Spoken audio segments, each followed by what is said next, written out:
Good evening, ladies and gentlemen, and welcome back to Deep Thoughts. Today is a beautiful Saturday morning after a little bit of sprinkling this morning, which cleared up the skies. The chemtrail planes are suddenly not flying. They're about to reach the point where they won't fly, but that's going to be in May, most likely. So I thought today we'd talk about something hopefully very constructive, because we say it all the time, which is saving humanity. I was going to say society, but I'm not sure there is one out there. So there's this weird moment when you go from looking at your own life, like we talk about a lot on the show, and your little halo of influence, perhaps your halo of reality, and when you start to take in that there is a whole nother, group of reality out there potentially, which are all of your fellow humans, right? It's super windy today. My hair is going to be big hair day today. We haven't done a hair up episode in a while, so here we go. It's so windy out here. I'm hoping as the sun warms up the oxygen here, we're going to lose a little bit of this wind, but maybe not.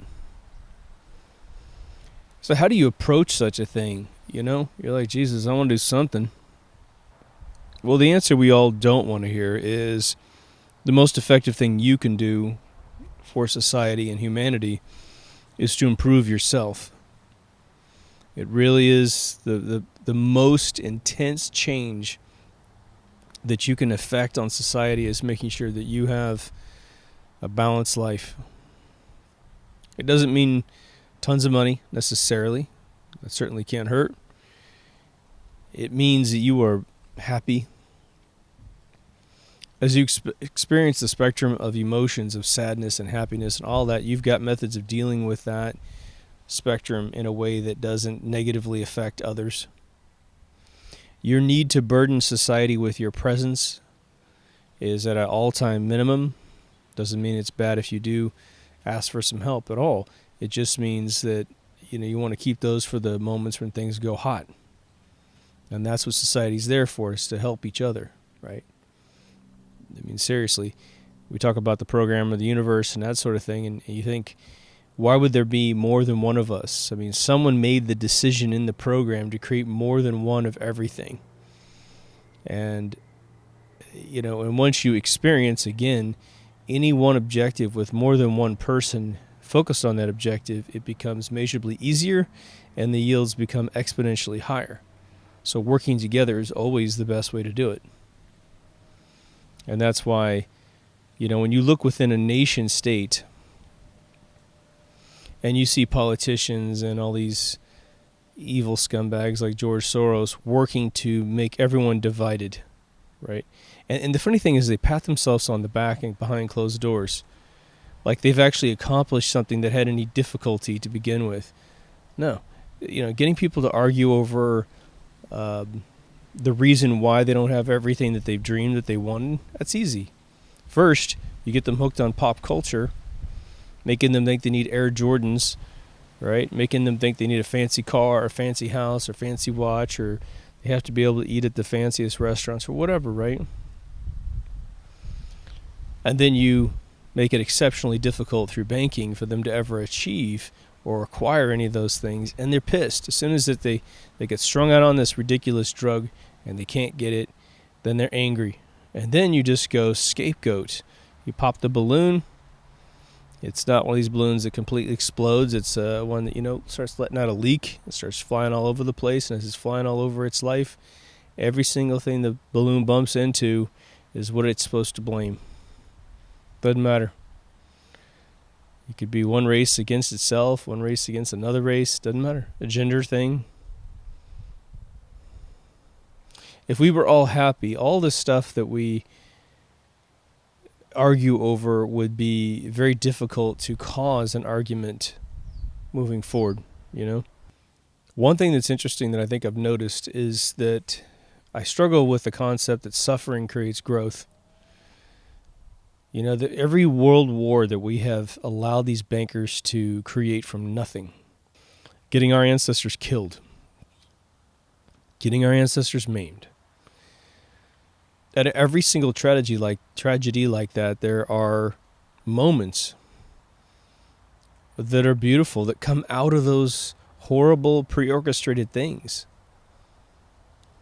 And it's not something that is easy to digest. I made an analogy a long time ago when I was writing a book, a fictional book about the devil. I was going to church at the time. I was inside a youth group. And the guy that actually brought me to that church, he said, I said, does the devil really exist?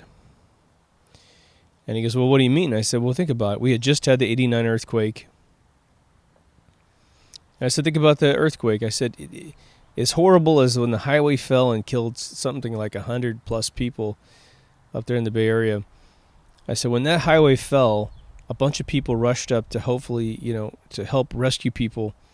I said, don't you think that during somewhere in that earthquake recovery experience, a couple met each other, right? A husband and wife met each other, and they're not just going to mess around for a little while. They're going to mess around, they're going to stay married for their whole lives, have a bunch of kids, and live a happy life. And when they're asked how they met, they're going to say the earthquake. So I said, one person's demise is another person's amazing benefit. And he, right there in front of me, goes, oh my God, I never looked at it that way. And then he starts looking to he's an elder. He was like in his late 20s, and he looks to the other guy and he goes, isn't that right? Yeah, he's right. Blah, blah, blah, blah. And he goes, 2 days later, he was like, I don't believe in the devil anymore. And that totally pissed off the pedophile who was running the place. Soon to be pedophile. But the big question is, if wars do create these amazing heroes and these events where people find out what they're really made out of, right? You got this kid, who's pimple-faced, skinny, scrawny kid. He's 18 years old, has not really had much parenting, and there's a war started, and he plays a lot of video games, so he goes and gets recruited, and somehow he passes basic training, puts some muscle on him. He's now being told what to do, which is all he's ever wanted, is to be told what to do. Now, with exception, he would rather have been told what to do every day of his life. So at 18, he'd have some other destiny besides fighting in a war. But now it feels good. It feels good. Like, being told what to do is sort of like being cared for, because metaphorically in your mind, it's all about the Mother Goose algorithm, right? If you're being told what to do and you follow the rules, then you no longer worry about breaking the rules, breaking the law, ending up in jail. So the kid goes off to war, and he does the Hacksaw Ridge thing. He rescues 75 people in one night off the top of some ridge in, Okinawa or something, right? And you say, that kid would never have done that had a war not been created. And so now we have this hero that we're proud of, that the town's proud of. His tombstone's, always cleaned off and decorated. Other kids look up to him. Later, a movie's made about the guy, and we all kind of, size ourselves up and try to become more of a man. Stop bitching and moaning. Well, motherfucker. A war made all those good things happen, didn't it? No one wants to admit that. So what are your alternatives? Okay, well, I know exactly what they are. There's really one discipline that will provide a beautiful alternative, and that's to get educated. Get educated. Go read a book. Learn something. What's very interesting is that we know here on planet Earth and our species, sex feels good because whoever created us knew that if it didn't feel good, we would be extinct. We wouldn't procreate. And so he made it feel so good and made it so easy to figure out that we just accidentally got each other's pregnant, we watch these monkeys hang out in the jungle, and man, they just screw 24/7, right? Well, there's something else that feels pretty much like sex. And that is the act of creationism. And again, if you think about the universe as a bunch of transparent, unseeable algorithms, it's pretty damn interesting to know that when you push through your brain, your soul, creation. Whether it be you fantasizing about it in your brain before you bring it to fruition, or you actually taking your thumb and pushing it down a big lump of clay. The act of creating feels amazing. Now there's also this interesting thing of the act of acquiring knowledge feels good. And I want you to slow it down in your system because it is that good. How many times have you tried to do something, you can't get it done?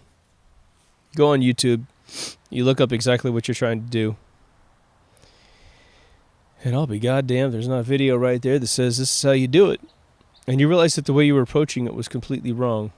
And the way when you learned how to do it, it felt so damn good because now you're in control.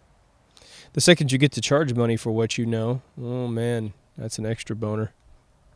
It's a weird thing when you get paid to do something that you know how to do that to you is not hard at all.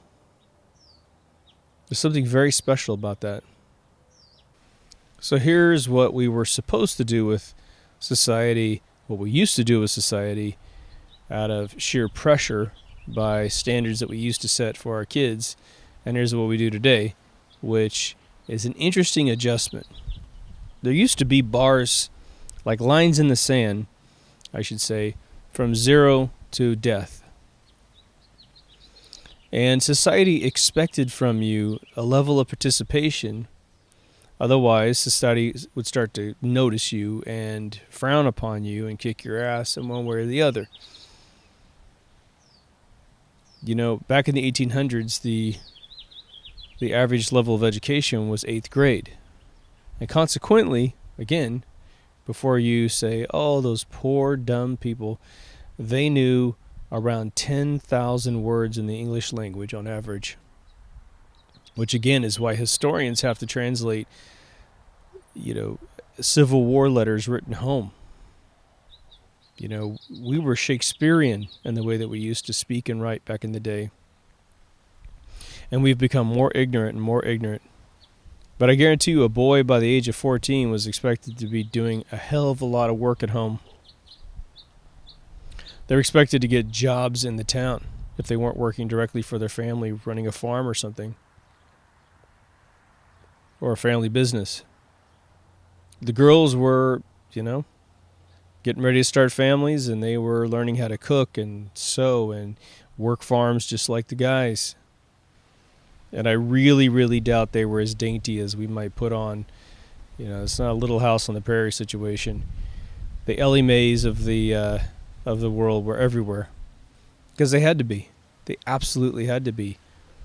And the more intense the career, like a brothel career, the more tough they had to be. That's why they look tough. Look at those old photographs. But here's the thing. By setting the standard in the 1800s of having to get your shit together by your early teens, let's just say. Be prepared. Be prepared to conquer everything that life has to offer and that life requires and that society requires and that your family requires in your early teens. You could not sit around on your ass getting fat, watching, fucking TV and playing video games. You just couldn't. And you were conditioned from birth. Like I always say, the Midwest tends to condition their kids from birth to know that they've got chores, that they've got things they've got to do, stuff they have to learn. And, until probably the 90s, where you have you have the internet that blows up, you've got video games that really, really blow up. It was easy for a Midwest family to control their children. Now it's really tough. But what's happened now? You could take a kid, pluck him right out of the 1850s in a decent area of the country where he did get near his 8th grade education. And you could bring him to this year, 2017, and say, okay, you're 15 years old, you know how to do all that stuff. At 18, you're going to have to go to college and you're going to have to know what you want to do. The kid from the 1800s is going to have a much better opportunity because he's going to go, yeah, well, I know how to do all these different things. I'll just spend the next 3 years getting even better and learn some new stuff from your timetable. And then when it comes to 18, I've got choices, not just one thing that I choose. But in today's age, what happens? In today's age, we force kids to choose their major when they get into four-year universities. Very few of them have any hobbies, right? Their hobbies have been goofing off. Their hobbies have been satiating some relationship online, thinking they've got hundreds and hundreds of friends when they only know about half a dozen people, and one of them's their mom. So the first answer of how we fix society is you. You have to find your balance. And of course, it's a battle every single day. Understand that. If you're able to develop a methodology that serves you decade after decade after decade, and you are completely content with that, and you know you're being productive in society, you're the master. You won the lottery, perhaps, or you're just a genius. And I know a few people like this, I think. At least they put on a good show when I go talk to them. But for the rest of us, as we evolve who we are and our perception of reality, our needs and our wants change. Typically, our wants go down and our needs go down. We learn to live with less without sacrificing any happiness at all. As a matter of fact, it usually is the inverse relationship. The more you become enlightened, which just is, it's really your definition of increasing your perception, causality effects in the universe, you realize that the pop culture that you've been sold is unnecessary. If you want anything, it's probably wanting a less is more solution for your life. So the second tier, as I've been alluding to, is our kids. If you are a kid for whatever reason, which would be like 18 or below, you have to get hobbies. But you have to teach your kids how to have hobbies. And in my experience, your kids are going to be way different than everyone else's kids. It's best to fill the house with the tools that could facilitate a hobby, and don't mention it to your children. Just leave them lying around. If you want them to dabble in art, you just buy the art supplies and have them in the house. In fact, if you want to really entice them, just kind of don't tell them that they're not allowed to use them, because some kids will just follow the rules, but just kind of make it seem like this is your stuff, and there it is. Maybe you do amazing things with those instruments right in front of their face, and they'll want to follow you. There's this really sweet spot under 10 years old that most kids have, which is about 2 to 3 years where they are the most amazing, cute, interactive, totally interested in what you're doing child. And then there's that line where they cross, where pop culture starts invading their brains from the television that you've got on, from the internet that you've got piped through their cell phones that they have to have as soon as they can hold one. And every single second that they consume of pop culture into their mind, peels them away from you. Now, there is a rite of passage. A child will eventually start rejecting, especially the parent of the same sex, but eventually both parents, because it's not to be feared on any level. What it's about is the strength of your gene pushing through. Your gene is saying, I should be making my own decisions. And it's based on millennia of moments when that was forced on them, or it was simply the genetic trigger that says, start doing your own shit. It's natural, and the more you know that it's coming, the more you'll deal with it. You'll deal with it as a young person if you're listening. You'll know why you want to do this, and you maybe cut your parents a little bit of slack. Or if you are the parent, you won't shit yourself so bad. But let's keep going, because we're talking about sort of saving humanity. As I have alluded to and put on point several times in this show, something I feel is absolutely paramount for us to do is to be genuine to each other. And what is that? Well, it doesn't mean you're going to like everything I say. It doesn't mean we're going to agree on everything. Okay, and just use me as an example of every other person you know in society. We don't have to agree. In fact, we can yell at each other, right? Doesn't matter. In the end, as long as I understand that you're genuine, I can shake your hand and give you a hug when it's all over. It's just a debate. I'll respect you the entire time we're having this disagreement because I'm looking at you being genuine back to me, and there's nothing better than that. We just got to keep it from escalating, too far. But I'm going to tilt back into something you've heard me say several times, and it's about us rejecting people who are disingenuous. Now, there are light forms of people being disingenuous that is merely a sort of almost an interaction, a rapport, a salutation that we have with each other, and it's not to be frowned upon. It's just to be noticed, which is you go to the local department store and you meet people and you're feeling great, man. You got a good parking space, got money in your pocket, and you're going to buy some toilet paper. And you go inside and you're like, hey, man, I got some time on my hands. Probably some other stuff I need in this store. And you bump into people in the aisles, they need to get out of your way. Oh, sorry. Oh, excuse me. Oh, hey. And then you go talk to, people who work there, clerks. Well, where are the tampons? And you have this persona, this sort of outward persona, which isn't exactly who you are. But you feel good. You're just putting on a nice persona to create a big, giant, fluffy, comfy cushion between you and another person because you don't know how other people would react to your true personality. And so we put on that super nice personality. I do it. Now, you don't want to take it too far. It's just a little tiny veneer on who you are. It usually comes off pretty fast when someone's dragging ass in the checkout line, right? Like, oh my God. But the disingenuous or disingenuine nature that we want to really get rid of comes from our politicians, people who claim to be bringing us the news.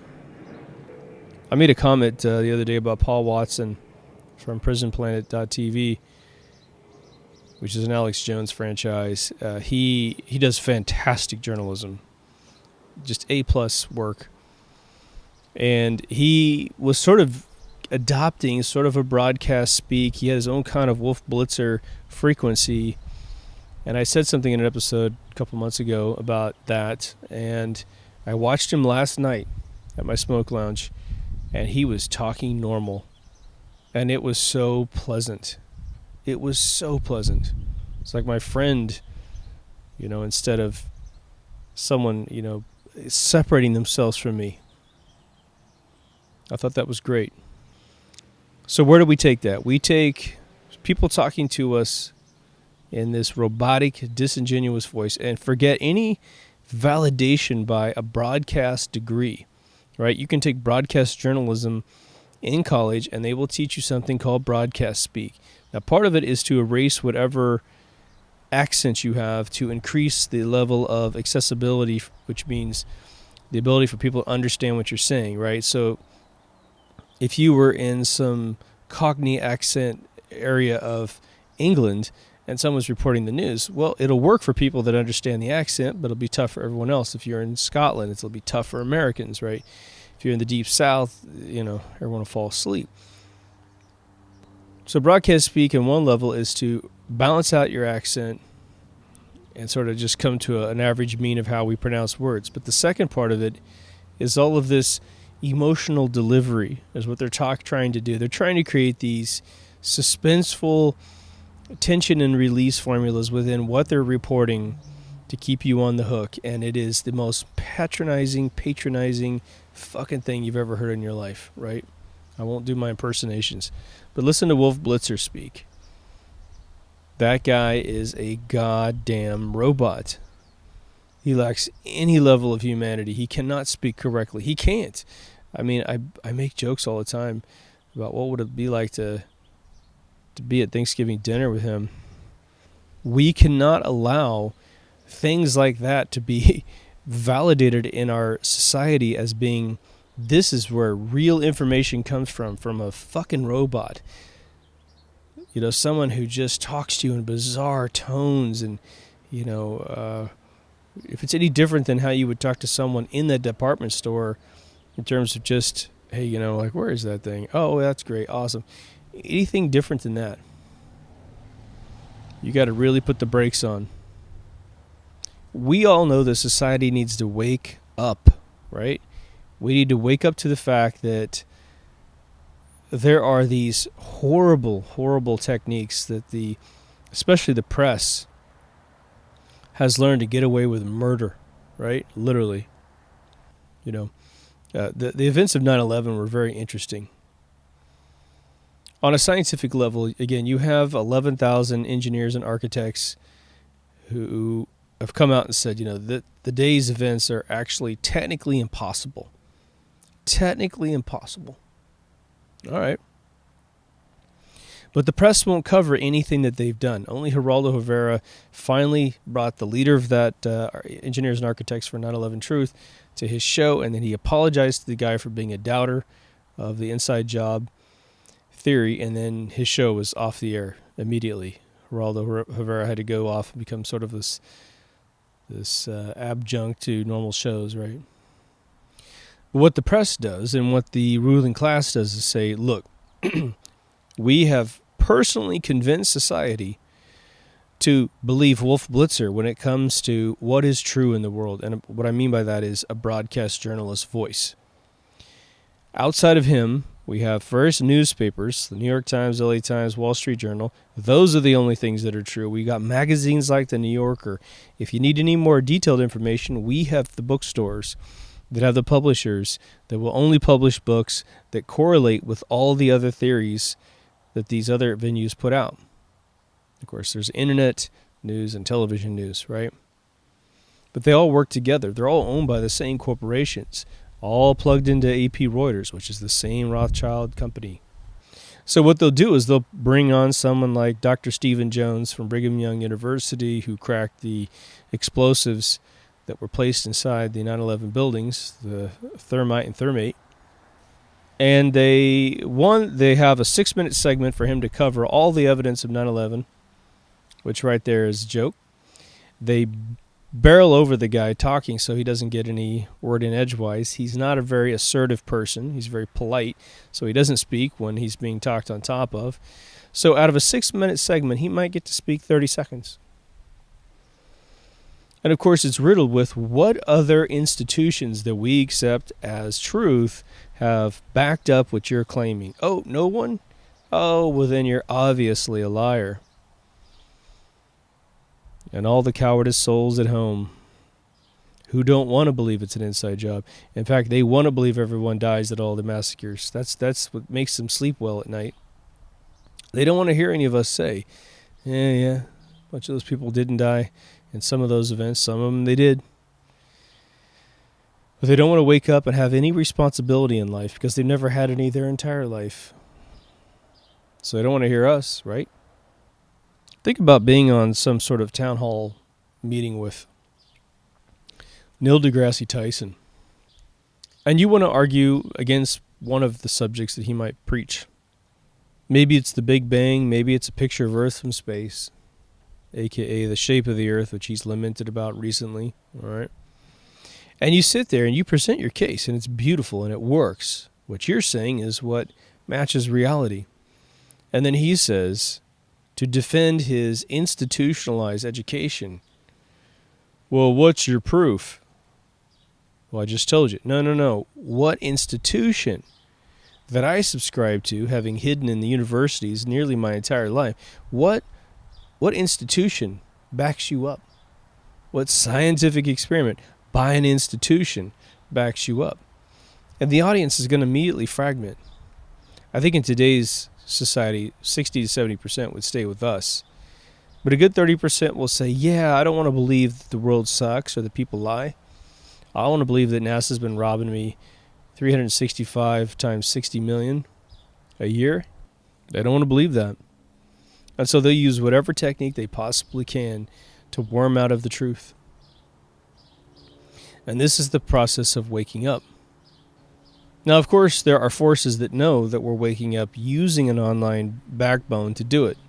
And so what have they done? They've got all kinds of disinfo folks out there.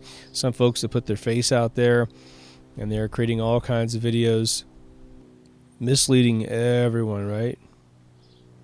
Now, again, we all run the risk of misleading people in these videos. If you make a bunch of videos and you're talking about a lot of stuff and you're trying to figure out the truth, the problem is that you'll be wrong. You don't even know it. You just have a hunch, right? That's why I try to say, look, this is my opinion of everything. But you can only say that so many times in episodes before people just turn the channel off, because you just go, it's gross, man. He constantly talks about how I need to do my own research and da-da-da-da-da. Well, it is the truth. But for any of you who have attempted to change someone else's opinion, you know right away that's the most difficult thing to do. And you probably know also that very quickly in that process, it is the least likely thing that you'd want to do. When you feel all of the acidic emotions of someone fighting you, when you've done a bunch of research, they haven't done any, and they won't agree to do any research in what you're saying at all. It's almost as if up to that point, you guys have been really good friends, family members, whatever, and you'd be willing to trust each other with anything. And at that moment, they show you that no matter how much they like you, there are certain subjects that they simply will not believe. And it doesn't mean we're right just because we're talking to them, but there are a lot of things that are fairly black and white. And you don't have exactly the reason why something occurs, and you don't necessarily know exactly how things are accomplished, right? You might be watching a magic trick with a friend at some Vegas show, and you see something on stage and you're like, oh my gosh, well, that couldn't be the way that was done because that's physically impossible. So he's got some other neat thing he's doing that's really awesome, and you share that, and then the person's like, yeah, wonder how he did that. Because that's a fun subject. But when it comes to negative stuff, again, in my Waking Up episode in Season 1, I talk about the threshold of pain in your brain, which keeps you from wanting to have certain conversations, certain thought processes in your mind. And again, the ruling class of this world prey on that. David Rockefeller kind of referred to it in a 1979 press corps dinner, where he said, as long as what we do is so dark that society doesn't want to think about it, then we win. Something to that effect. And he was completely correct if he said that. But now let's go just a tad bit deeper here, because there are forces at play that we don't acknowledge a lot, because what I've talked about so far is sort of an organic nature to the events of our lives, right? I'm talking about sort of, waking up and experiencing life and figuring out things, figuring out you've been lied to, passing the information around, trying to get your kids on the right track with hobbies. All that's pretty organic. Disinfo, which we talked about a few seconds ago, that is less organic. That is more intentional on your system. But now let's pull the camera up a little bit. Let's look at society in more of a 80,000 foot view. Right? You can almost see an entire country from that height. Almost. Well, what if you could freak out an entire country all at the same time? They used to do it all the time. In the 50s, it was the nuclear scare. They do a lot of nuclear tests. They published them on television. Then there was all kinds of fictional stuff on television about what would happen if nuclear bombs got to be, the normal way we fought war. Then there's that wild card jihadist who's willing to smuggle in a nuclear weapon. All right. And, you think that that's how acidic it has to be to scare society. And then you remember swine flu. You remember E. coli scares with, chopped scallions. Mad cow disease. Ebola. Zika virus. I mean, it goes on and on and on, right? Methods to scare society completely. Again, once you're terrified, which I think few of us really are, especially people who watch this show, but the people around you, once they're terrified, they don't have access to their full faculties in their brain. Again, go see my left brain, right brain episode in Season 1 and pay attention to the fight or flight area of that video where I talk about how your blood supplies to your brain constrict, shutting down your right brain, reducing your left brain to pure logic so you can get the hell out of Dodge and survive, right? One of the most beautiful things about waking up society is that they don't panic so badly. And panic is where they get to do a lot of nasty stuff to us. That's where they get the few, the many to rule the few, right? You could be completely awake and you get pushed around by society. Now, right now, we're fairly loosely packed within the United States of America. What I mean by that is, when you're tightly packed, you sort of have this situation. If you've ever been in a crowd that's really, really dense, and the crowd moves, and there you have no choice but to walk where they walk, and you get pushed where they push you. A friend of mine went to Mardi Gras, and he was downtown, I think Bourbon Street, and he said that the crowd got so dense and so packed that my buddy, who's probably about 180 to 190 pounds, got compressed between other people's torsos, and he said he was lifted off the ground, and he was moved about a block and a half down the street without touching his feet to the ground. That's sort of what I'm talking about in a metaphorical sense of how you are allowed to behave in society. Think about countries where, like North Korea, all the little Vice videos and people that have penetrated North Korea and done documentaries, when they ask them questions about their leader, when they ask them questions about what they'd rather be doing for a living, 1 in 100 interviews has a guy that's willing to say, well, I'd rather be this than this, than what I am, right? But everyone is so terrified to piss off that leader that they go along and they start speaking the state's, propaganda. America and Americans always say, well, that would never happen here. A gentleman actually just walked around Germany in some major city. It was Berlin, I think. Pretty sure it was Berlin. But he walked around, and he was a British documentary guy, and he just asked people what they thought of Merkel, who's the head of the EU. And probably about 70% of the people, just immediately their face is like, I hate her. She's destroying our country. She's destroying Europe. But the other 30%, you watch them, and maybe like 5% actually believe the positive comments that they were saying, but a good 25% of them look scared to have been to being interviewed, to be caught saying something against Merkel. And so you saw their face go to, I hate her, and then they turned and they started answering the question. They just blathered and really didn't make any good, strong points supporting her.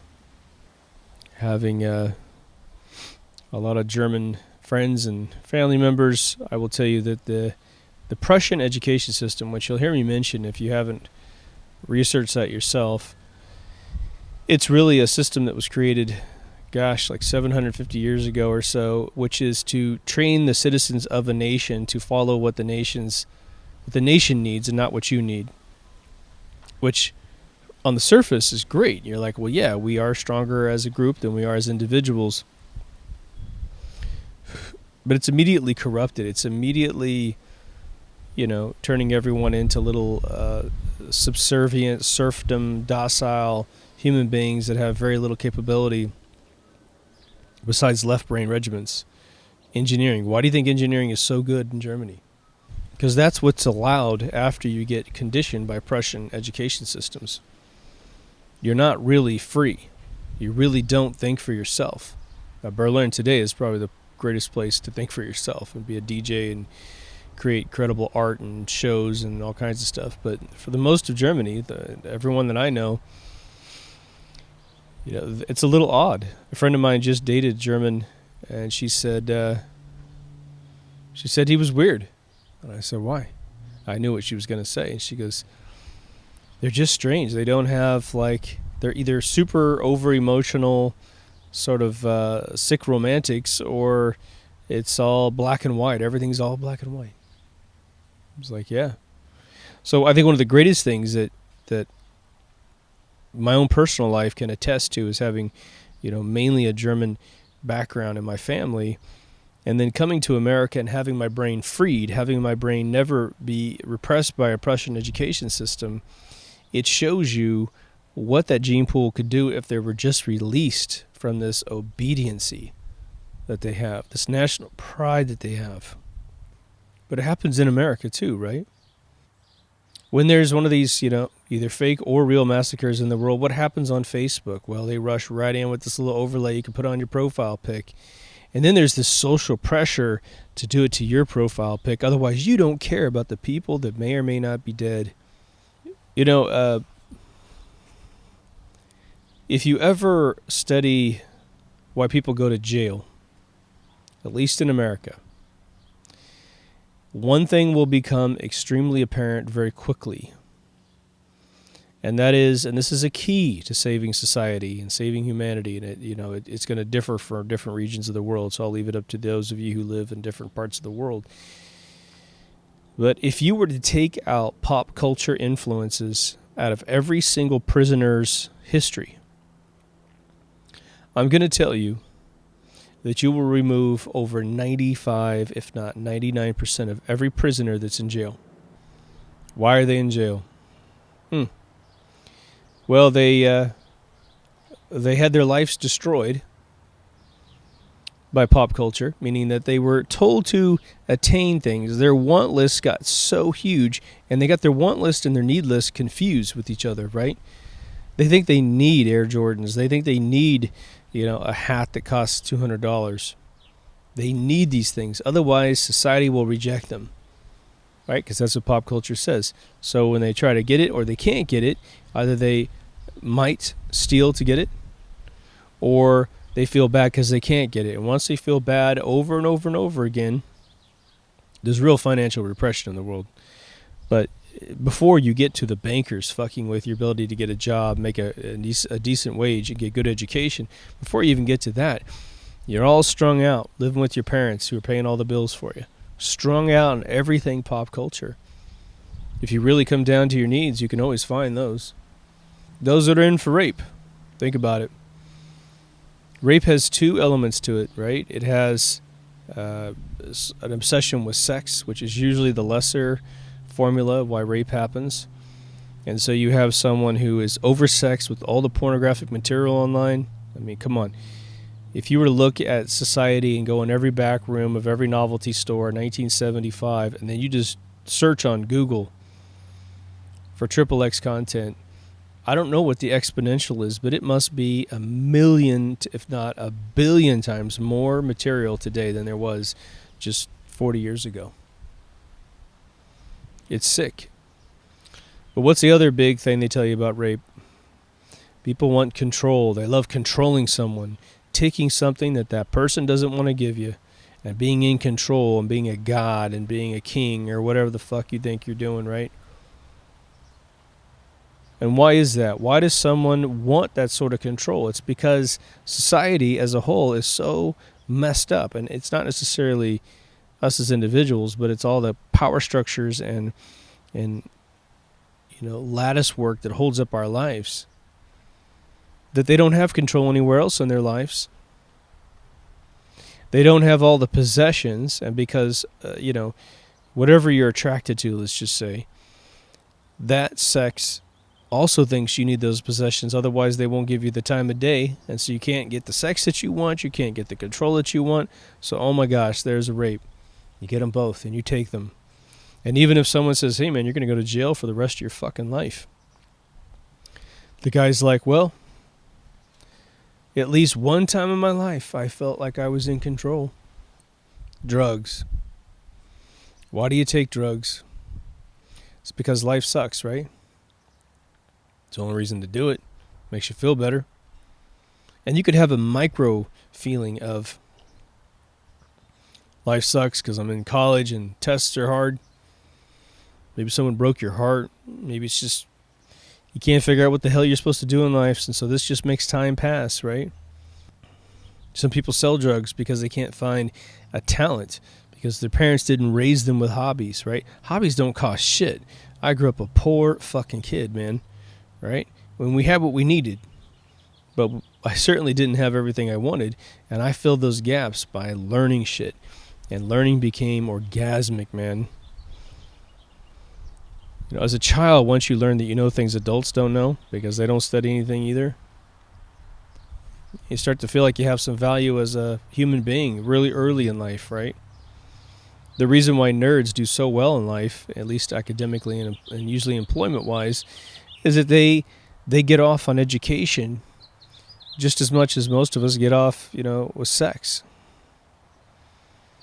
And I think that the day of having a pure nerd and a pure jock is over. I mean, they still exist in their pure forms, but we have a lot of hybrids now, right? Murder. Being so pissed off that you kill another human being. One of the other famous reasons why people are in jail. Well, within a marriage, within a relationship, what causes a relationship to fall apart? Well, it's money, it's infidelity, which turns into betrayal. Pop culture even tells you how to respond when these things happen to you, right? I've said it several times on the show. The couples that, if someone says, well, if he ever cheats on me, man, it's over. I'll never be able to trust that person again, and whatever. The amount of couples I know that have pulled through those situations and lived happily ever after is, for all that can pull through it, they typically do live happily ever after, because after that, what's left? What could possibly be worse than that? Minus some super extreme situation, right? What's interesting is I've got a couple friends of mine who have taught or still teach in these more rural areas where kids have really bad neighborhoods and they have really bad classes with kids that just don't give a shit whether or not they're there or not. And when you slow down the dynamic of what's going on in that classroom, you've got a bunch of kids that won't pay attention to the teacher. And usually you don't go much deeper than that. You just kind of go, well, these kids are broken. They have broken parents. Everyone's ignorant at home, so they're ignorant too. And that's the reason why this class isn't coming together. That's why they won't learn anything. But when you take the pop culture element and you look through the pop culture filter and you look at everyone in the classroom, the spectrogram of who's strung out on this shit more than ever, the kids that aren't paying attention are on, 100%. All they can think about sitting in that class is some pop culture thing. And what's really interesting about it is they believe they have so much street smarts, they don't need your academic smarts. And the funny thing is that the irony is that the street smarts that they believe they have is merely a refined addiction to pop culture. They are being had more than anyone else in the room. But they believe in their heart of hearts that they're not being had. They're not a sucker, right? But they are. They're absolutely the sucker of all suckers, man. When I was a kid, there was a very interesting thing that happened in my hometown. I've alluded to it several times, but I think I can put it in better words today on the subject of saving humanity. When I was young, the people that I admired the most were the people that were the coolest cats in the universe, right? The calmest females, the calmest males, whether they be in their teens or in their 80s. And there was an attribute about them. There's two things about them that I loved, above being just cool and relaxed. And the reason why they achieve that calm state of being is because of these other two attributes. One, whatever they did for a living, they knew their shit. And they knew it really, really well. If they were a farmer, they knew everything about farming. And I mean everything. They knew how to grow every single crop. Whether or not they'd ever grown cotton before, because it doesn't grow in their area or whatever, they knew everything about it. So that's the first attribute. The second attribute was that they had learned how to teach what they had learned. Because the person who taught them in a very clever way, a very human-to-human way, not inside of a classroom with books. And so it's that mentor, that master that you're an apprentice of. So if you want to learn how to fix a car, in my hometown, seriously, if your father wasn't going to do it, which my dad fixed cars in front of me my whole life, but if you were just stuck there and you just made a decision You're 14 years old and you're like, God damn it, I want to know how to fix cars. It just turns me on.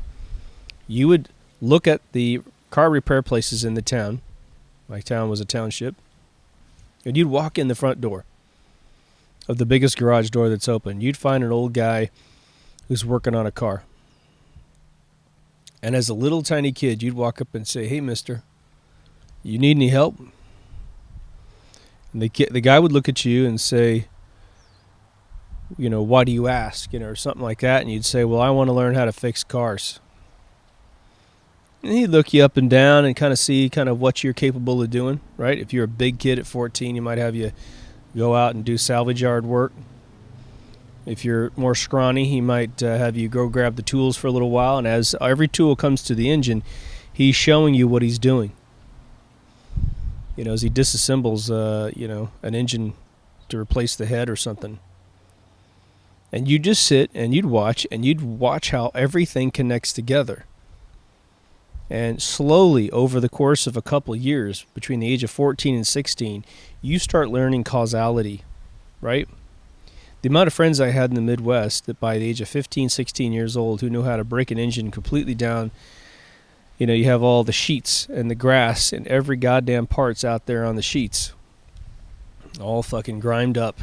And they could put that thing back together flawlessly, better than it was when it was first delivered. It was in the dozens.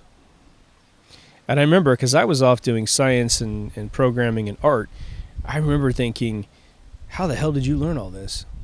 I got friends of mine that didn't have fathers. And by 16, they still knew how to disassemble a car. Not only that, they knew how to do body work, flawless body work, by 18 years old. That is an art. You have to have equipment to do that kind of work. It's not just putty and some spray paint cans. It's an art. And they learned it. But what happens in modern day society? What kid has a reason to be bored in this society when they got a cell phone? None of them. When Jiffy Lube came out, place that changes your oil here in America, I'm sure you got them in Europe too. As soon as that facility came out, they lobbied with politicians in each individual state. Some of them succeeded, some of them didn't, but they said that you changing your own oil was going to run the risk of massive fines if you spilled the oil, which didn't happen very often, by the way. We all knew how to put a pan underneath the car. I used to change my oil up until my second car. But each individual service that was offered to us removed that capability from us. Cars have been re-engineered such that you can't just do it by yourself. You used to be able to replace your spark plugs in 2 seconds. You could get the spark plug socket, get your wrench, you could pull that son of a bitch out and put a new one in.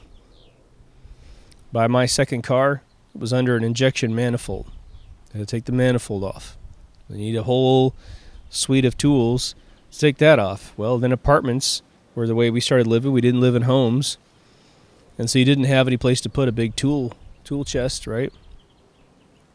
You'd have to carry a pretty big tool chest in the back of your car. No one's going to do that. So you just pay someone else to do it. It removes our knowledge of how to manage our own lives. And those are just crude examples. Again, I've said it a couple times in episodes. When you used to buy a computer in the 80s, you turned it on and there was a cursor blinking. And if you wanted to tell that computer what to do, you had to know something about computers. Well, with the GUI interface that went on top of it, obviously we like these advancements, but I'm just making examples. The world became a bunch of consumers, not, users, engineers. So I think one of the things we could do for our society is become a little bit more involved with our worlds, a little bit more knowledgeable. No matter how different this next example is for each one of us, there's a truth in it, and that is this. Every single one of us, especially the older that you get, when you realize you have limited time to do anything off the beaten path of your need structure, we have a line in the sand in our brain which says, this is all I need to know, or this is all I should know about the world in order to live in it. And the problem with that is that it keeps getting moved. And sort of the objective with a lot of folks is to say, I want to know as little as possible and get the maximum amount out of life. That should ring as an oxymoron in your mind. I know that a few of you listening to me have tech phobia. If you don't personally, you know people that do, that are right next to you. And what I mean by that is that you open a laptop, something that's been around for 20 plus years, and people will start trembling at the keyboard. Hell, it could just be the keyboard on a desktop computer. And they have to do something. Oh my God, they have to install some software. And they just seize up. Because in their brain, they never had to know this until just now, right? And you'll find people's computers with web browsers that are 10, 15 years old and they can't run anything and they're calling you up to help them. And you're like, download Chrome for Christ's sake. Download something. It's all free, man. Well, how do I do that, you know? You'll have people that call you and ask you very basic questions about life, about how to solve certain technical problems here and there. And they don't realize that they could just get on their cell phone, go into Google, type the question that they're calling you for, and right there is the answer. The very first thing that comes up in the Google search is the answer to their question, plus a bunch of details, plus a list of instructions they can use to do whatever that is they need to do, how to change a goddamn light bulb. I mean, YouTube is one of the most amazing utilities in the world with what you need to know how to do. Case in point, 2 days ago, a buddy of mine needs to replace his headlight in his car. He goes and buys the bulb. He brings it home, pops his hood. Now, he's replaced the light bulb in several cars prior to this one. It's a Yaris. And he's thinking quite clearly that you should be able to pop the hood, reach around the side, get your arm in there and pull that light bulb assembly out, replace the bulb, push it back in, you're good. And he kept fucking around with this thing. It's really late at night, and I'm like, it's dark, and I'm like, look, let's get on YouTube. And he was like, no, I don't want to get on YouTube. Like he's failing as a man or something, right, if you can't replace a light bulb in a car. And I said, look, man, you better look on YouTube because, when I tried to replace one on my old car, I had to go underneath the wheel well and pull the wheel well, cover out and reach up inside there, and there's a washer that gets stuck in there and it fucks up the next bulb, and All right. He won't do it. So we go inside, and he can't figure out how to do it. After 15 minutes, we go inside. I pull it up on my phone. I found the same exact car, and we're looking. And the guy shows you in the video, you have to disassemble the front of the car. There's all these little clips you have to pop out, and the whole front bumper has to come off, and you have to pull the whole light assembly out with 2 screws, and then you can get to the light bulb. But you have to unplug 4 other light bulb connections. And then you can do the light bulb, and then you plug it all back in, push it back in, snap the hood back into place, or snap the front bumper back into place, and the quarter panel back into place, and the wheel well back into place. We have to be okay with getting educated about how this world works, right? Now, before we close up, let's talk about just a few of the basics that people don't know anything about, which is funny because they'll get on Facebook and they become these foreign policy experts. They become these economic experts. People need to know how money is created in this world. They do. I got a whole money episode you can go take a look at in season 1. But they have to understand fractional reserve banking. They have to understand that, at least in America, we have surrendered through the 16th Amendment, through the Federal Reserve banking system, back to these fuckheads in Europe. These cartel bankers that have nothing to do with the European people, they're slaves to it as well, that we're asking them to make fake money for us. You have to know that.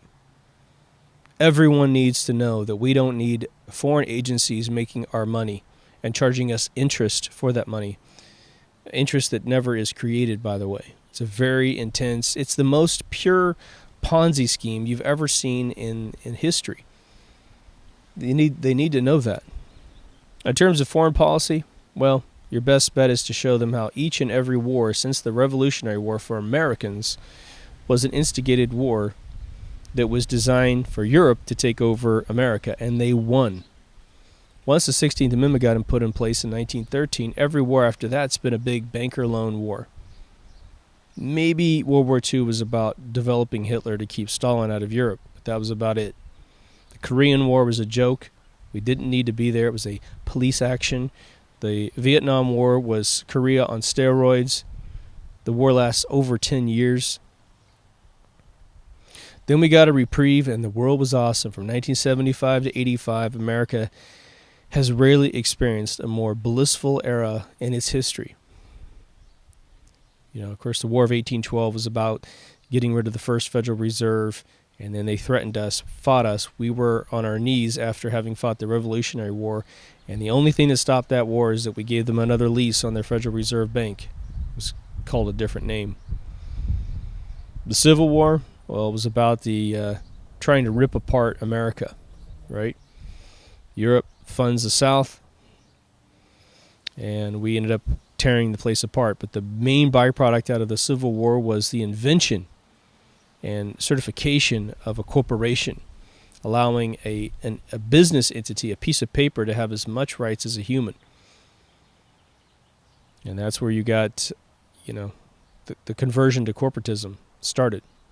People need to understand the link between selling of a barrel of oil and the value of money. And once it's created in a fake sense, the thing that gives it perpetual value is pumping barrels of oil through it. And that's why the Middle East is having such a big problem right now, because they're sitting on gigantic oil reserves, which gives them power, sovereign power to do whatever the hell they want, spread their religion, whatever. That is why, since, was it General Clark or whatever his name is, after 9/11, he said, we're taking over 7 countries, Syria being one of them. So the 2 holdouts are Iran and Syria.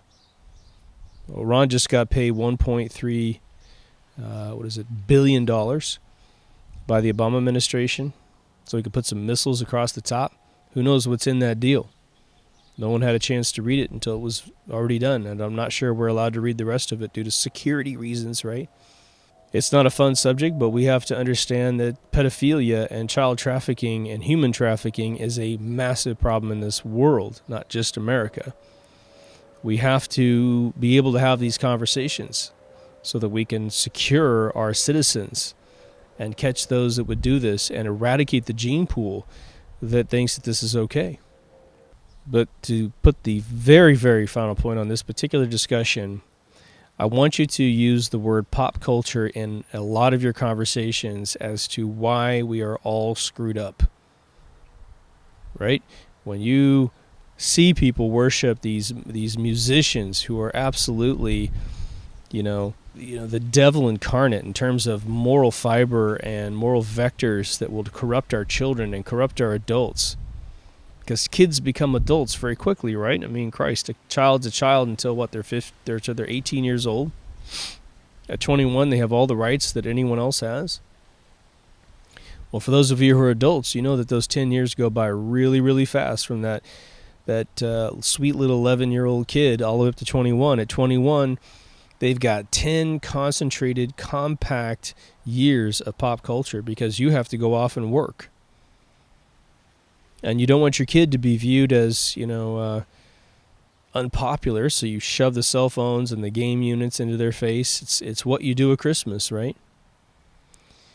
I don't have the opportunity to go back and re-educate my kid. My kid actually wasn't interested in a lot of that stuff, thank God. But she has her own batch of stuff that's in that pool.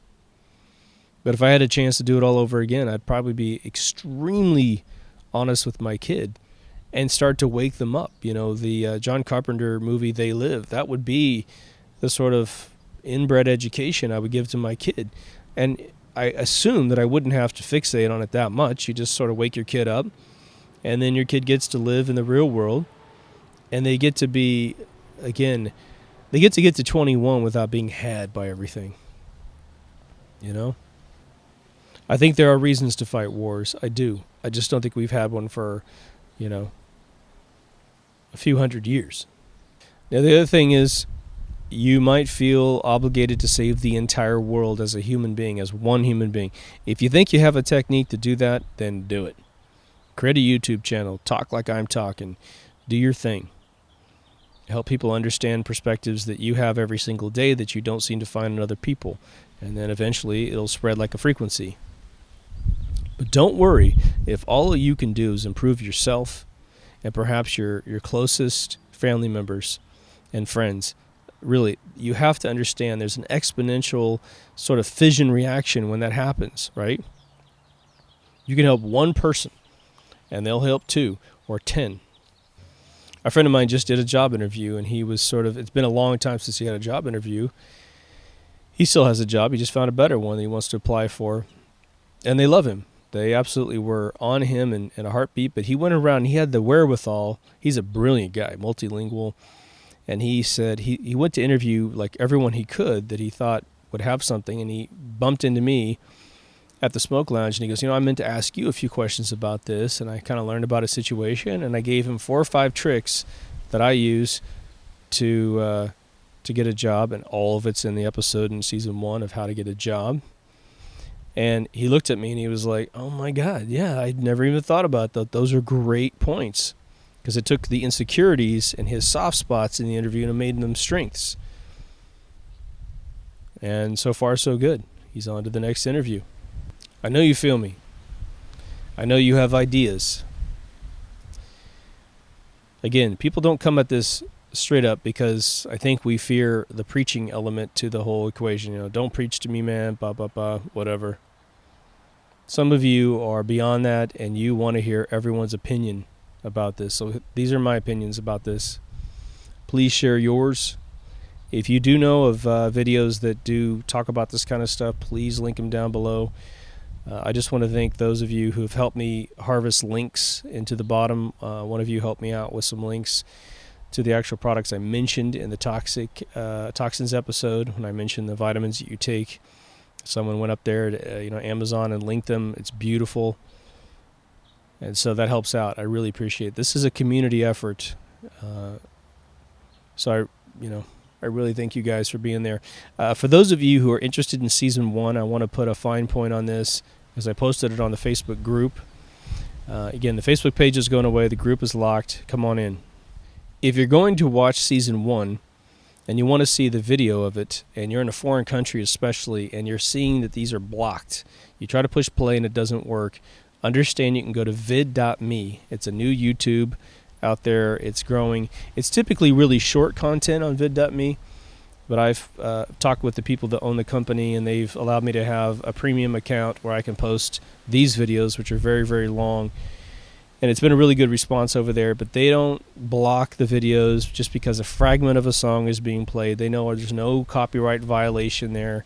I'm not playing an entire song. I'm playing just a few seconds of it. So if you want to see season 1 in its pristine condition, I did redo the first, I think, 7 or 8 videos because the intros were pretty mild, and one of them was labeled wrong in terms of what number it was. So I cleaned them all, cleaned the first dozen up. But if you want to see them all, go to vid.me. That's all you need to know on that one. deepthoughtsradio.com for all the feeds. If you're on video, there's audio. If you're on audio, there's video. That's all you need to know. Thanks for listening. I will see you in the next episode. Take care of yourself and someone else. Over now.